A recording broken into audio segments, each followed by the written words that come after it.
Poucos estilos são tão controversos como o nu metal. Muitos os amam e outros tantos têm repulsa por simplesmente ouvir seu nome. Indiferente de qual desses dois grupos você se encontra, dos amantes ou dos haters do estilo, a verdade é que ele ganhou vida e relevância a partir da segunda metade da década de 1990 e chegou ao topo no final da mesma década e início do século XXI, capitaneadas por bandas como Korn, Deftones, Limp Bizkit, Slipknot, Papa Roach, apenas para citar algumas.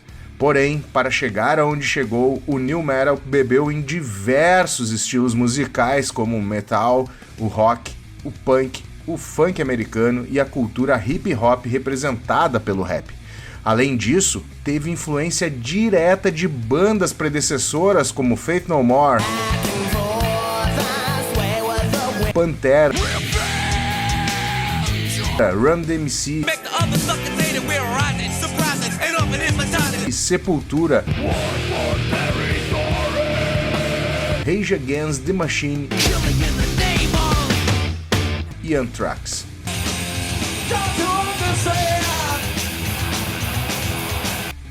Talvez essas sejam as influências mais claras quando pensamos no estilo. Porém, essa é a ponta do iceberg, e para compreender ainda mais o estilo, precisamos ir mais fundo, mergulhando em águas poucas vezes navegadas. E é sobre as origens do nu metal que vamos falar no vídeo de hoje no Disconnecta Plus.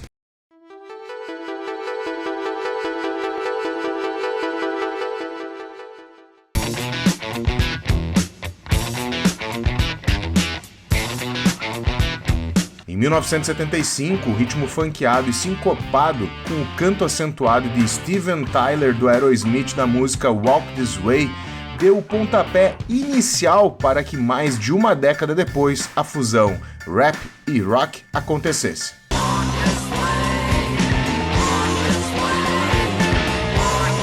O ano de 1986 vai ficar marcado para sempre por essa mistura ter alcançado o mainstream.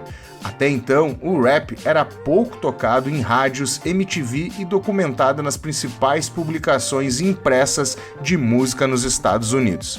Run DMC, o grupo de rap que já andava flertando com o rock 2 anos antes em Rock Box,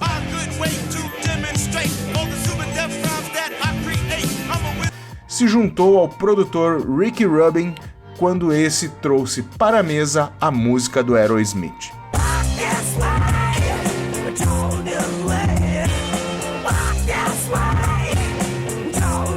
Ricky Rubin era um jovem produtor que concebeu seu próprio selo, a Def Jam, inicialmente pensado para lançar o seu próprio grupo punk, o Rose. Porém, com a entrada do parceiro Russell Simmons na editora, o foco mudou, dando visibilidade à cultura de rua com o rap. É creditado a Rubin a ideia de unir o hard rock do Walk This Way do Aerosmith com a maneira cantada do rap do Run DMC, assim formando o crossover entre os estilos e os grupos.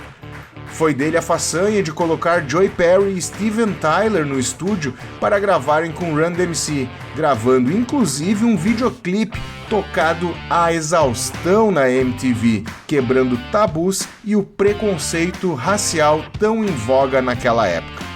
Um ano antes do sucesso de Walk This Way, a fusão dos estilos havia iniciado com LL Cool J em Rock the Bells. A faixa continha um sample de guitarra, beats eletrônicos, scratching e teve a produção de Ricky Rubin também. O ano de 1986 também preparava outra surpresa para o novo estilo que estava se desenvolvendo. E os Beastie Boys tomaram de assalto a cena com seu License to Ill, que utilizava muitas referências do metal e rock em todo o álbum, usando inclusive samples de Led Zeppelin.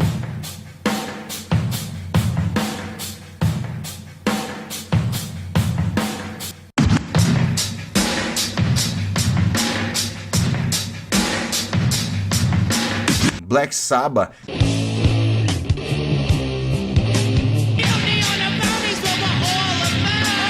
AC/DC,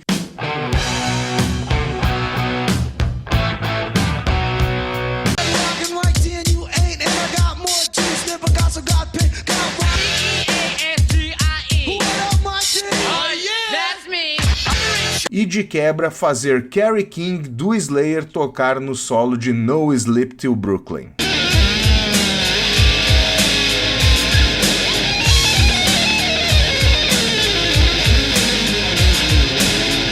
License to Ill se tornou o disco mais vendido de hip hop nos anos 80, sendo o primeiro no estilo a alcançar o topo das paradas pop da Billboard, e mais recentemente, em 2015, entrou para o seleto grupo de álbuns de hip hop a alcançar o disco de diamante com mais de 10 milhões de cópias vendidas.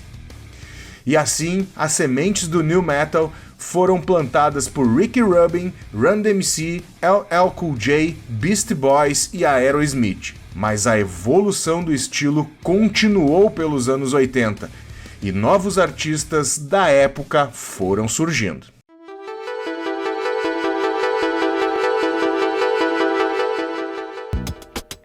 A cultura hip hop é muito rica, e o rap, sua expressão musical, até então não se misturava ao rock. Os já citados artistas foram fundamentais para esse movimento acontecer, mas a nova geração queria ir além.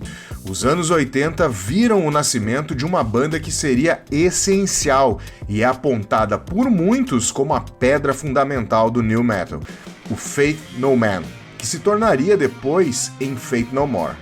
A levada funkeada em crossover com o metal da música We Care A Lot saiu em 1985, no disco homônimo. Ainda com o vocalista Chuck Mosley, que cantou no segundo disco da banda, o Introduce Yourself.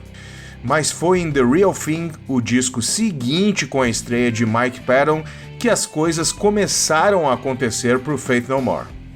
Patton, além de carismático, tinha um alcance vocal diferenciado e propício para o metal alternativo proposto pela banda até aqui.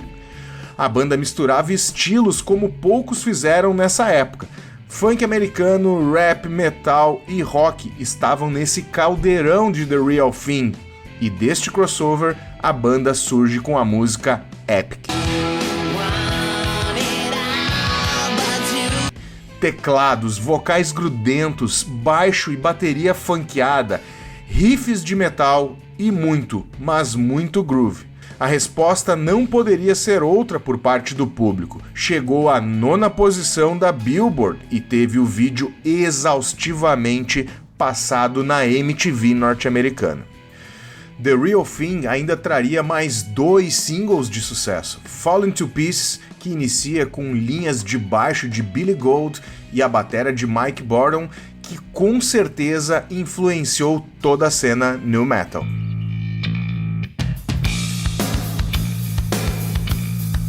E ainda a direta From Out of Nowhere, levando o disco para o 11º lugar de disco mais vendido.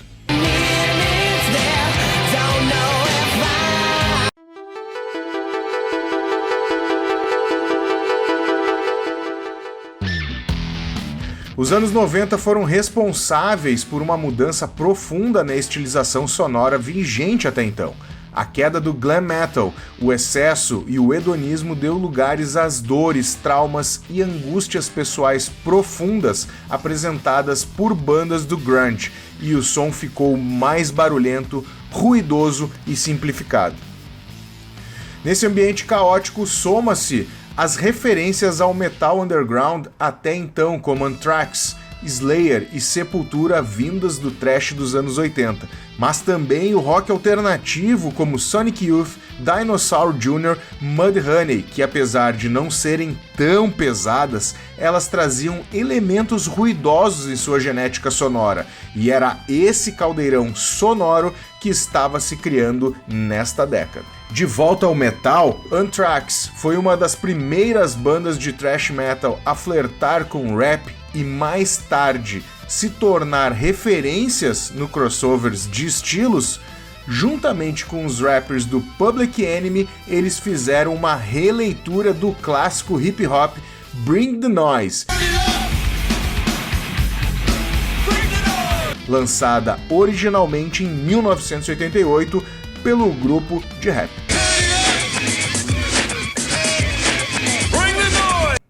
Como citado anteriormente, nem só de metal e rap vivia-se nos anos 90. As bandas de rock alternativo tiveram muita influência no que viria a se chamar alt metal, ou metal alternativo, uma nova safra de som pesado que saiu influenciado não só pelas bandas da cena de Washington como Green River, Mudhoney, Melvin, Nirvana, Pearl Jam, mas também pelas já citadas Dinosaur Jr. e Sonic Youth do outro lado da costa norte-americana, e que viriam na virada dos 80 para os 90 influenciar o som pesado, tendo o Helmet como um de seus expoentes. Helmet foi uma das bandas formadas em Nova York, porém, seu fundador Page Hamilton nasceu no Oregon e se mudou para Nova York para estudar jazz. Além do swing funkeado de sua estrutura musical, foi um dos primeiros a baixar a afinação das guitarras com riffs arrasadores, tão costumeiro no estilo new metal. Difícil não achar paralelo em músicas como In the Meantime, do Helmet, e Claw, do Korn,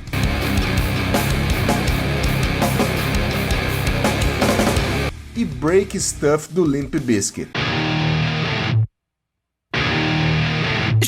Nessa mesma época, chegava o groove metal capitaneado pelo Pantera.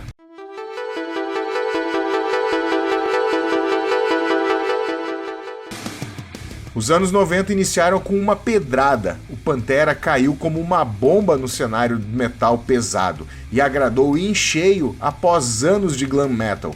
A banda chega com uma pegada groovada e timbres muito diferentes de seus contemporâneos, guiados pelos riffs poderosos de Dimebag Darrell, a cozinha groovada de Rex Brown e Vinnie Paul e a fúria vocal de Phil Anselmo. Cowboys from Hell foi um tiro certeiro, mas o melhor estava por vir, e em vulgar display of power, eles tomam de assalto toda a cena.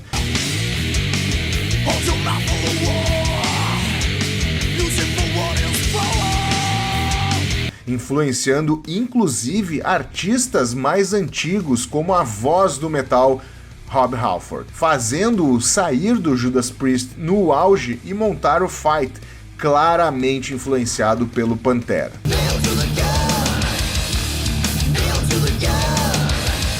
Não poderíamos deixar de falar de metal nos anos 90 que influenciaram a cena new metal se não falarmos da banda brasileira Sepultura e o álbum Chaos AD, que deixou de lado o som mais reto do thrash dos discos anteriores para trazer mais groove e brasilidade ao som da banda, culminando com o álbum seguinte, o Roots.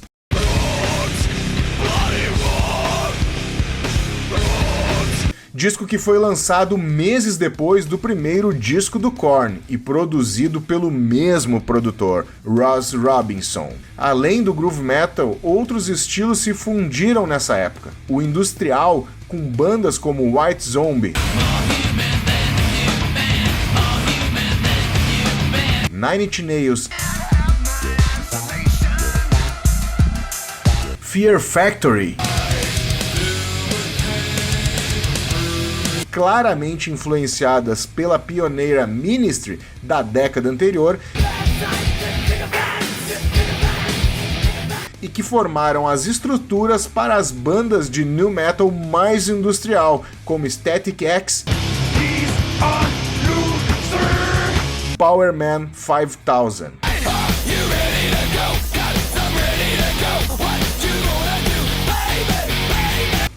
Outros artistas que surgiram na mesma época com uma pegada mais política e revolucionária foi o Rage Against the Machine, e logo em seu primeiro álbum ajudou a consolidar o que iríamos ver depois no estilo nu metal, a mistura pesada de hard rock, funk metal e rap.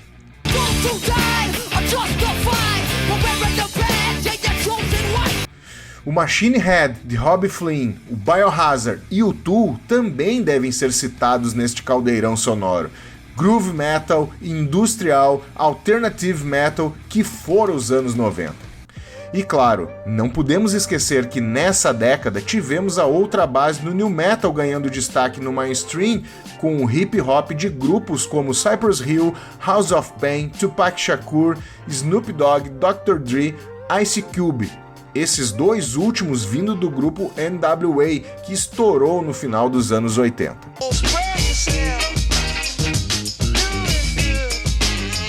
Para fortalecer e derrubar as barreiras finais que separavam o rap e o metal, chega ao mercado o filme Judgment Night e sua trilha que unifica os dois estilos de vez. Estão lá Helmet e House of Pain com Just Another Victim,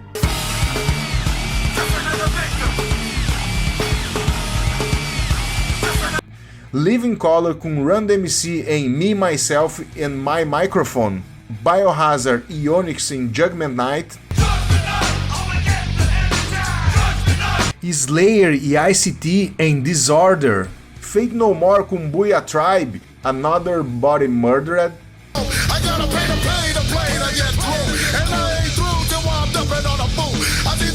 Therapy mais Fatal em Come e Die. Mas não é só, lembra a cena de rock alternativo citada no meio deste vídeo? Pois bem, eles aparecem aqui também, com Sonic Youth e Cypress Hill and I Love You Mary Jane, Mudhoney com Sir Mix-a-Lot em Freak Mama, Dinosaur Jr. e Del the Funky Homo Sapiens em Missing Link,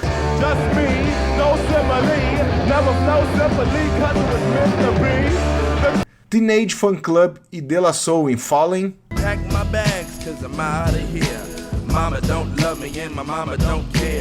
e o Pearl Jam junto com Cypress Hill em Real Thing.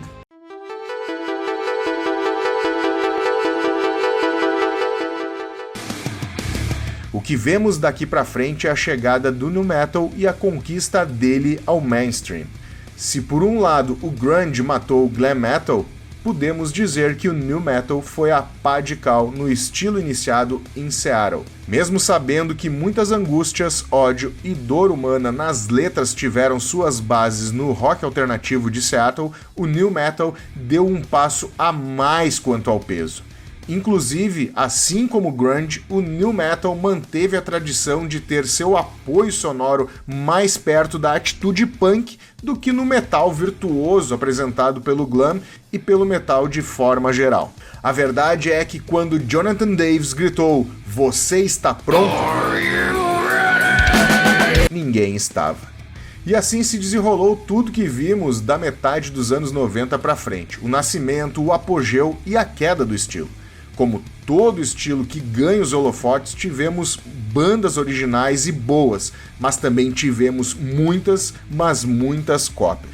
O fato é que, gostando ou não do estilo, é inegável que tivemos um movimento forte que conquistou a cabeça de uma geração, e não só dela, dos menos conservadores que conseguiram entender o som da nova safra e que o nu metal ecoa até os dias de hoje no som pesado atual. Se você gosta de história do rock e quer conhecer um pouco mais sobre outras histórias, não deixe de clicar no vídeo recomendado para você no card. Nos vemos em segundos em mais um vídeo do Desconecta Plus.